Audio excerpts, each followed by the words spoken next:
अस्सलामुअलैकुम viewers, welcome to my channel.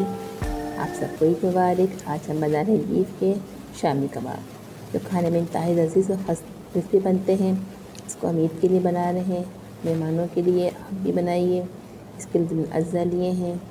हमने beef का गोश्त लिया है 1.5 पाव, और दाल हमने इसकी आधा पाव से और ज़्यादा, यानी आधी प्याली है। ये 1.5 पाव गोश्त है और ये 1 पाव से कम दाल है। अभी हमने प्याज लिए हैं 2 अदद, हरी मिर्चें 10-12 अदद, लहसुन है, अदरक है, सफ़ेद ज़ीरा है, हस्ब ज़रूरत गरम मसाला है, 2 बड़ी इलायची है इसके अंदर, और 2 टेबलस्पून धनिया है, और 12 अदद साबित लाल मिर्चें हैं, लहसुन और अदरक 1 पीस है, 2 प्याज है। नमक है 1/2 टीस्पून, या एक अपने पसंद के मुताबिक शामिल करते हैं आप इसके अंदर। दाल को अब हम गोश्त को धो के चढ़ा दें। हमने धो लिया है। देखें, गोश्त से आधी दाल, जितना गोश्त है उसकी हाफ़ क्वांटिटी में दाल है।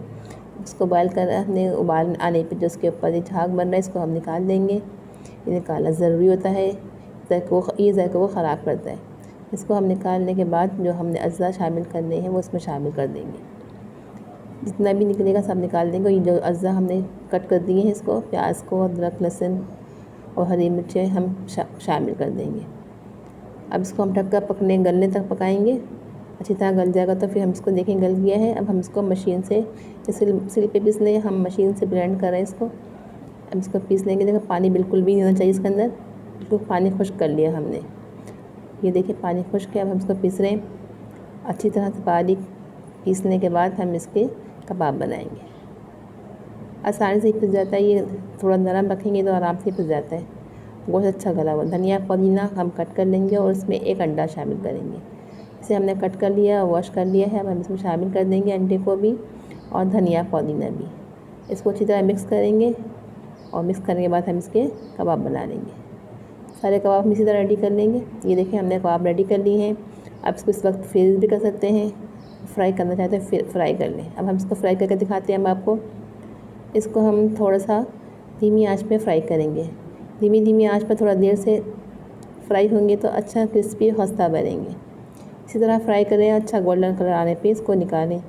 धीमी आंच पे फ्राई होने दें तो ये अच्छे बनते हैं, खस्ता बनते हैं और क्रिस्पी भी बनते हैं। आप इसको ज़रूर ट्राई करिएगा। ये देखें कलर आ गया है, तब हम इसको चेंज कर देंगे साइड इसकी, और धीमी आंच पे हम इसको फ्राई कर रहे हैं। और अच्छा गोल्डन कलर आने पे हम इसको निकाल लेंगे। ये देखें अच्छा कलर आ गया है। इसको निकाल लिया हमने, प्लेट में डिश आउट कर दिया है।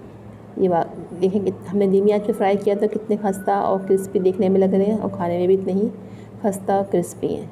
आप इसे ज़रूर ट्राई करिएगा। अगर आप हमारे चैनल पर नए हैं और अभी तक आपने चैनल को सब्सक्राइब नहीं किया है, तो आपसे रिक्वेस्ट है कि हमारे चैनल को सब्सक्राइब करें, लाइक करें एंड शेयर करें। मिलते हैं नेक्स्ट वीडियो में। अल्लाह हाफिज़।